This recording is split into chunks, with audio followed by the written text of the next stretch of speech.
जैसे अपने लोग भगवत गुणगान, भगवत दास हैं, सब भगवत यशो गायक हैं, उनके यश का गान करने वाले। तो हमारे जीवन का चरम लक्ष्य होना चाहिए स्मृति। पर ये चीज थोड़ा हट जाती है। कथयंति च माम नित्यम, ये तो हो सकता है, लेकिन तुष्यंति च रमन्ति च, इसमें अंतर आया रहता है। अपमोचन करने का तो अमोघ उपाय है। जैसे कभी भ्रूण हत्या, गर्भ हत्या किए हुए गृहस्थजन होते, और हम कई बार सत्संग में बोले हैं कि तुम्हारी दुर्गति पक्का होगी, तुम खिलवाड़ मत समझ लेना। अब वो डर के जैसे है भी कोई, ऐसा वैसी बात नहीं है, बहुत बड़ा अपराध है। एक नाम में पूरा हिसाब बदल जाएगा, एक नाम में हिसाब बदल जाएगा।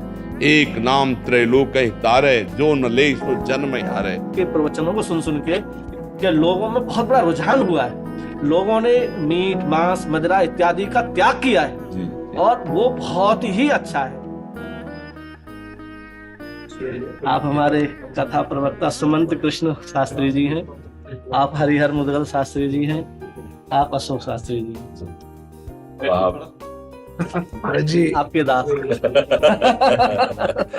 रमण रेती वाले महाराज जी के कृपा पात्र और काशनी नागेंद्र दत्त गौड़ जी महाराज वृंदावन में मोती झील में ही विराजते हैं। और सनातन संस्कृति के लिए बहुत बड़ी आपने मुहिम पूरे देश में सभी सनातनियों को जागरूक कर रहे हैं और धर्म के मार्ग पर प्रशस्त कर रहे हैं। जीवन का परम लाभ यही है, परम लाभ यही है कि हमारे द्वारा किसी का भी मंगल हो, किसी का हित हो, और इसका फल ये हो कि हम अखंड भगवत स्मृति को प्राप्त हों। क्योंकि ये सब जितने भी हमारे साधन के अंग हैं, उस अंग की पूर्णता प्राण शक्ति है स्मृति।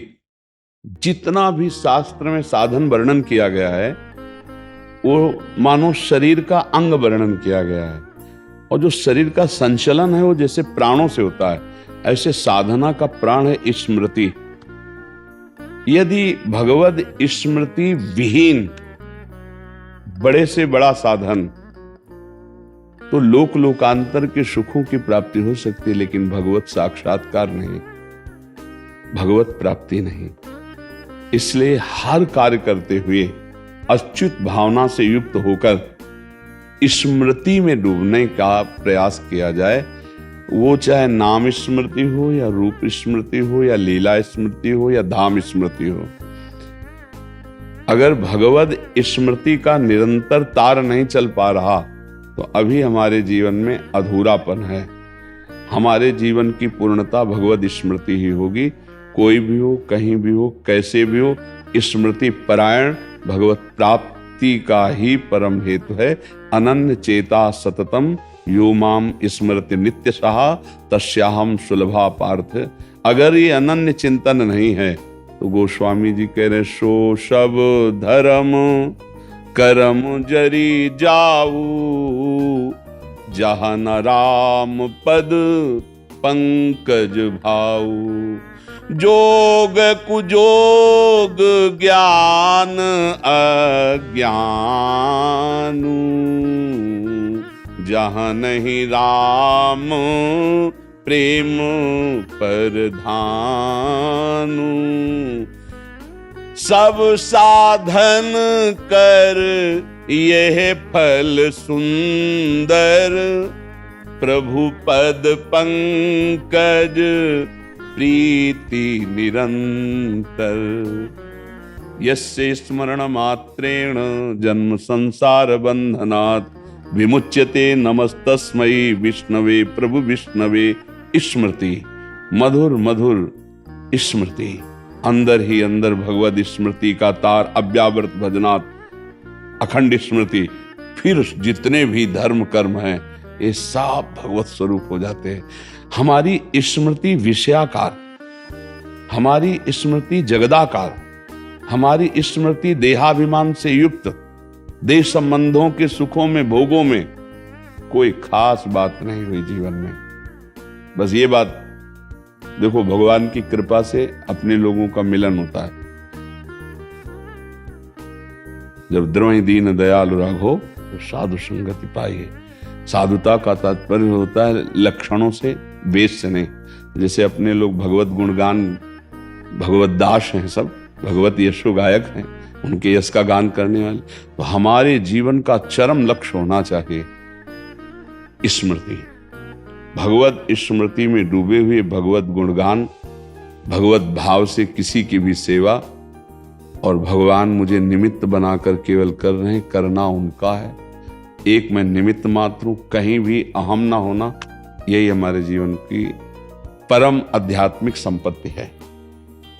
अगर स्मृति विहीन मिनट गया वो बड़ी हानिकारक है। का हनुमंत विपति प्रभु सोई, जब तो सुमिरन भजन न होई। स्मृति के साथ सेवा, सुमिरन स्मृति और भज धातु सेवायाम भजन, मतलब आपकी सेवा स्मृति के सहित, मतलब मामनुस्मर युद्ध च, मामलेश्वर युद्ध च, मेरी स्मृति स्मरण और अपने कर्तव्य का पालन। बस ये सार बात समझ में आई है। जो जहां है भूरिदा जना, जैसे भगवत चर्चा, भगवत नाम, भगवत स्मृति, ये सबसे बड़ा दानी जो स्वयं स्मरण करे और दूसरे को स्मरण कराए। पर वो तभी हो सकता है जब कथयन्ति च माम नित्यम और तुष्यन्ति च रमन्ति च। इसको बहुत आंतरिक भाव से समझना है। कथयन्ति च माम नित्यम, लेकिन तुष्यन्ति च रमन्ति च, उसी में तुष्यन्ति, जो बोधयन्ता परस्परम कथयन्ति च माम नित्यम, मच्चित्ता मदगत प्राणा बोधयन्ता परस्परम, तो कथयन्ति च माम नित्यम, मेरा ही कथन हो, और उसी में तुष्यन्ति च रमन्ति च।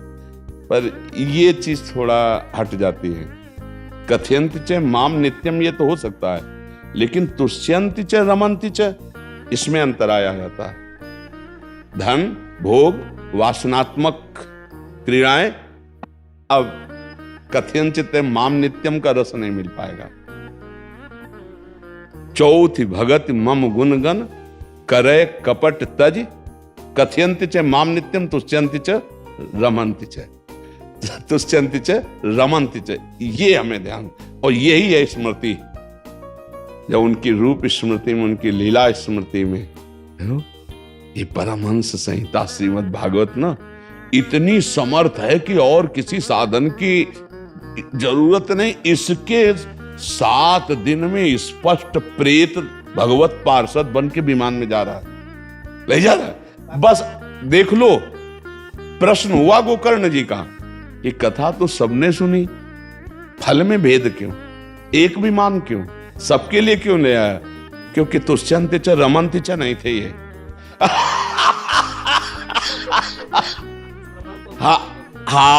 मनन नहीं था, तुष्यन्ति च रमन्ति च ना होने के कारण, और इसने भूख प्यास सबका त्याग करके ये इसी में तुष्यन्ति च रमन्ति च, इसीलिए विमान इसके लिए आया है। अगली बार फिर तैयारी करो तो विमान हम सबके लिए लाएंगे। और तैयारी की गई और विमान आया सबके लिए, और सब गए भगवत स्वरूप। श्रीमद् भागवत कलयुग में क्या मतलब हर युग के लिए, क्योंकि भगवान की पावन चर्चा ना परम वरदान है। बस इसका सही ढंग से प्रयोग किया, जैसे औषधि है ना, उसको अनुपान के सहित प्रयोग किया है तो रोग में बहुत जल्दी लाभ प्रदान करती है। जैसे हमारा उद्देश्य भगवत प्रीति प्राप्त करना हो, और सुनने वाले का उद्देश्य भी भगवत प्रीति प्राप्त करना हो, फिर जो चर्चा होगी बड़ा रंग आएगा, बहुत रंग आएगा। और जब हमारा पाप मोचन केवल होता है तो उसमें रमंत की बुद्धि नहीं होती है। वो केवल प्रवक्ता बोले और 7 दिन में दक्षिणा दे देंगे, पाप मोचन तो हो जाएगा, लेकिन वो भगवत पार्षद रूप नहीं हो। पाप मोचन करने का तो अमोघ उपाय है। जैसे कभी भ्रूण हत्या, गर्भ हत्या किए हुए गृहस्थ जन होते, और हम कई बार सत्संग में बोले हैं कि तुम्हारी दुर्गति पक्का होगी, तुम खिलवाड़ मत समझ लेना। अब वो डर के जैसे है भी कोई, वैसी बात नहीं है, बहुत बड़ा अपराध है। तो जैसे पूछते हैं तो उनसे कहते हैं कि एक ही उपाय है, 7 दिन संस्कृत से श्रीमद् भागवत अपने कान में सुनो, वो जादू करेगा तो कि तुम्हारे ऐसे महत पापों का नाश कर देगा। खुली बात है, दूसरा कोई उपाय नहीं। ऐसा विद्वत जो पूर्ण रूप से उच्चारण पवित्र करके और आपको पूरा मूल सुनावे, तो फिर निश्चित बड़े से बड़े महत् पाप का नाश करने के लिए श्रीमद्, और वही आप सब कर रहे हैं। श्रीमद् भागवत का दान कर भूरी दास तव कथा प्रथम तत्व जीव, जो आनंद वर्धन करने वाला, भूले हुए विषयों में जीव कम से कम राम कृष्ण हरि की जो चर्चा सुन ले तो इससे मंगल हो जाए। बहुत भगवान की चर्चा में बड़ी सामर्थ्य है। बड़े बड़े साधन करने वाले जो प्राप्त नहीं कर पाए, केवल भगवान की चर्चा सुनने वालों को भगवत प्राप्ति हो गई।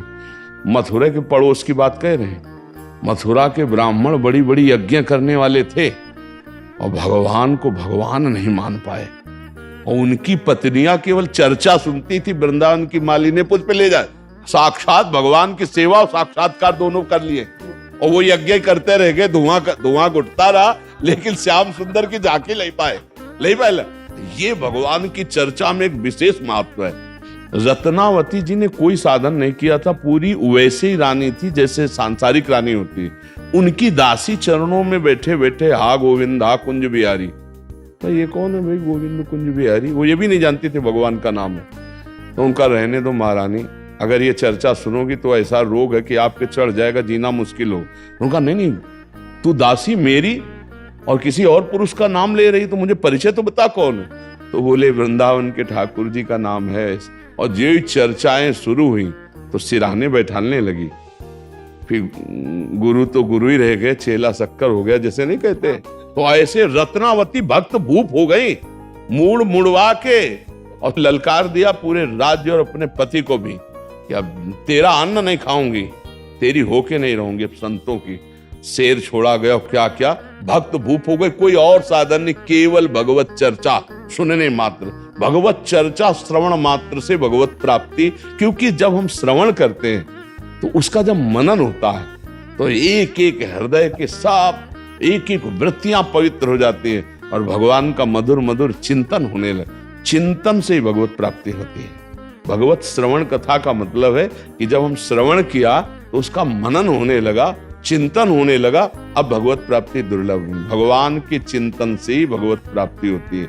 भगवान कहते हैं अभ्यास योग युक्तेन चेतसा नान्यगामिना, ऐसा अभ्यास कर लिया जाए हमारा चित्त और कहीं जाए ना। मधुर मधुर उनके रूप का चिंतन, लीला का चिंतन, गुण का चिंतन। तो आप सब महाभागवत जन हैं, भगवत कृपा पात्र जन हैं, नाम की तरफ ज्यादा लोगों को घसीटिए कि भगवत चर्चा सुने और दिन में 24 घंटे में अगर 10 ही मिनट नाम जप कर लें तो काम हो। 10 मिनट एक नाम रजिस्टर में भारी पड़ेगा। हम कहते हैं एक बार बोला राधा जिंदगी में, अब जब रजिस्टर उनका नापा जाएगा ना, एक नाम में पूरा हिसाब बदल जाएगा, एक नाम में हिसाब बदल जाएगा। एक नाम त्रैलोक हितारे, जो न ले सो जन्म हारे। एक बार रामकृष्ण हरि बोल दिया तो हमारा विश्वास है यमराज के रजिस्टर में उसका हिसाब ऊंचा होगा। बोले जिंदगी भर पाप किया, एक बार राम बोला है, अब देव हिसाब एक बार राम का। तो महावैष्णवाचार्य हैं 12 वैष्णवों में धर्मराज, वो जानते महिमा, इसलिए समस्त पापों का मोचन और उसकी आध्यात्मिक उन्नति निश्चित है एक बार नाम लेने का। इसीलिए कहा भाव को भाव न खालसहु नाम जपत मंगल दिस। तो सबको नाम जपने की प्रेरणा और भगवत स्मृति में खुद डूबो, दूसरों को भी चकाचक। हाँ, ये आप लोगों का जन्म ही इसीलिए हुआ है। भगवान ने आप लोगों को अपनी विभूतियों के रूप में इसीलिए भेजा है। भगवत चर्चा जो हम सुना रहे हैं उसकी कीमत ही नहीं है, कोई दे सकता, कोई नहीं दे सकता। इसीलिए भूरिदा जना, बड़े दानी कहे गए भगवत चर्चा करने वाले। बस आप तुष्यंत च रमंत च पे ध्यान देते हुए और सबको नाम और रूप लीला धाम की महिमा सुनाइए, जगत मंगल कीजिए। आप स्वयं भगवान में डूबिए और दूसरों को भी डुबाइए भगवान के नाम रूप रस में। महाराज जी, हम तो बस ब्रजवासी हैं, तो आप महापुरुष संतों से यही ऊर्जा लेकर के फिर सब जगह वितरित कर। हम आपसे ऊर्जा लेते हैं। ब्रजवासियों के टूक ही हमारी ऊर्जा है। ब्रजवासियों की चरण रज ही हमारी बैटरी चार्ज करते हैं। ब्रजवासियों की कृपा जो कहते हैं ना हमारो बाबा, यही बात से हम हैं। जी, हम है कि हमारे बाबा हैं और दर्शन करके आएंगे, पतो चली स्वास्थ्य गड़बड़ हो तो फिर मैंने कन्हैया राधा रानी से कृपा करेंगे। ऐसे आशीर्वाद बाबा हमें हजारों वर्ष तक देवे और ऐसी कांति, क्योंकि महाराज जी युवाओं में और मैं तो बाहर सब जगह जाता हूँ, सब में इतनी बड़ी एक क्रांति आई है सनातन और आपके प्रवचनों को सुन के कि लोगों में बहुत बड़ा रुझान हुआ है। लोगों ने मीट मांस मदिरा इत्यादि का त्याग किया है और वो बहुत ही अच्छा है। तो हमने कहा कि ऐसे महापुरुष हमारे ब्रज में है और ये राधा रानी ने बुलाया है, नहीं तो देवरा बाबा पल्ली पार बैठे थे। तो यहाँ चमत्कार नहीं है, यहाँ जो भजन साधना करेगा भैया वृंदावन वास मिलेगा। तो बाबा यहाँ ऊर्जा और सबको शक्ति प्रदान कर रहे हैं और हम लोग महाराज जी ब्रजवासी आपके आभारी हैं जो आप ब्रज में और वृंदावन में। इसमें उल्टा है कि हम ब्रजवासियों के आभारी कि उन्होंने टुकड़ा दे दे करके हमको ऐसा बना दिया, टुकड़ा दिया और चरण रज, दो चीजों से हमारा पावर है। ये रज यो ब्रह्म रुद्र शुक नारद भीष्म मुख्य रालक्षितो न सहसा पुरुषस्य तस्य सद्यो वशीकरण चूर्ण मनंत शक्तिम तम राधिका चरण रेणु मनुष्य मरामी। ये चरण रज और भूख लगेगो मांग खाऊंगो गिनो न सांझ सवेरो, ब्रजवासिन के जूठ टूक और घर घर छाछ महेरो, उसी का चमत्कार है। ये जो राधा नाम प्रकट है ना, ये इसी रज रानी का प्रसाद हो, आपकी जूठन आप ब्रजवासियों की, और यही राधा नाम की धूम है।